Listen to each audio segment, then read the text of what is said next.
Thrilling ఉంది చూస్తుంటే. ఫుడ్కి ఎంత ఎగబడతారా, ఇక్కడ ఏంది అసలు ప్రసిద్ధి.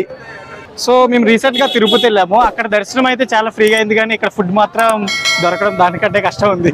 బ్లాక్ లో భోజనం, మళ్ళీ బ్లాక్ లో రికమెండేషన్ భోజనం ఇది. క్రౌడ్ మాత్రం చాలా ఉంది. తిరుపతి కంటే ఇక్కడే క్రౌడ్ ఎక్కువ అనిపిస్తుంది.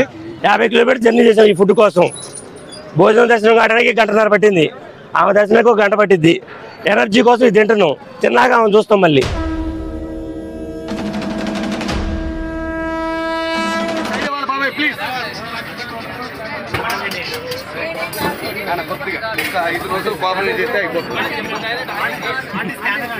జరగాలి స్కానర్లు పెడతాం. ఒక్క 5 నిమిషాలు బాబాయ్, అన్ని స్కానర్లు అన్ని పెడతాం.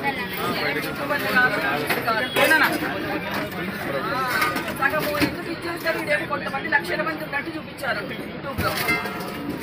లక్షల మంది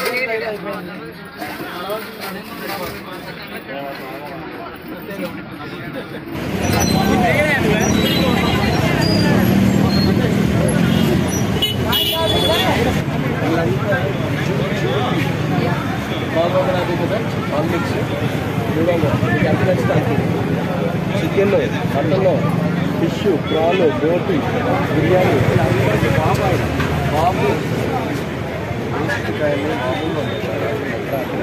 స్విమ్మింగ్ బాటిల్ వస్తే ఒక 200.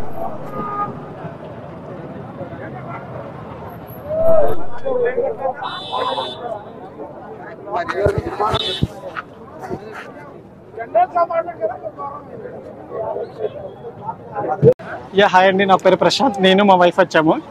ఇన్స్టాలో రీల్స్ చూసి కుమార్ అంటే ఫేమస్ అయింది. ఇది పిఎంఓ వరకు అల్లింది. సో మేము రీసెంట్గా తిరుపతి వెళ్ళాము. అక్కడ దర్శనం అయితే చాలా ఫ్రీగా అయింది, కానీ ఇక్కడ ఫుడ్ మాత్రం దొరకడం దానికంటే కష్టం ఉంది. So finally సాధించాము. ఫుడ్ మాత్రం బాగుంది. క్రౌడ్ మాత్రం చాలా ఉంది. తిరుపతి కంటే ఇక్కడే క్రౌడ్ ఎక్కువ అనిపిస్తుంది. ఫుల్గా ట్రాఫిక్ జామ్ కూడా అయింది. Finally we got. Thank you.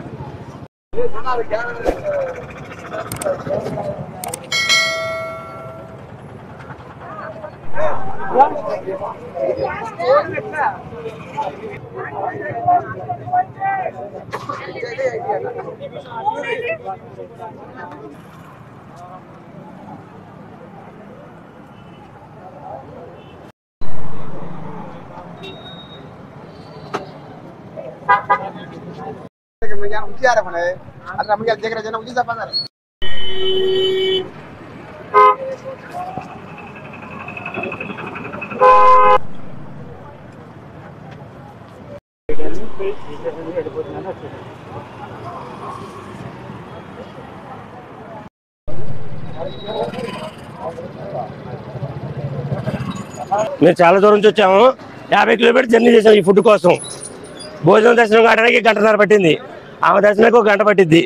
Energy కోసం ఇది తింటున్నాం. తిన్నాక ఆమె చూస్తాం మళ్ళీ. ఫస్ట్ టైం బ్లాక్ లో భోజనం, మళ్ళీ బ్లాక్ లో రికమెండేషన్ భోజనం ఇది. థ్రిల్లింగ్ ఉంది చూస్తుంటే. ఫుడ్కి ఎంత ఎగబడతారా, ఇక్కడ ఏంది అసలు ప్రసిద్ధి. ఎక్కడ తినలేదా జనం, ఇంతకుముందు ఇంట్లో తింటలేదా, అది దొరకదా యాడ, దీనికోసం ఎందుకు ఎగబడుతున్నారు.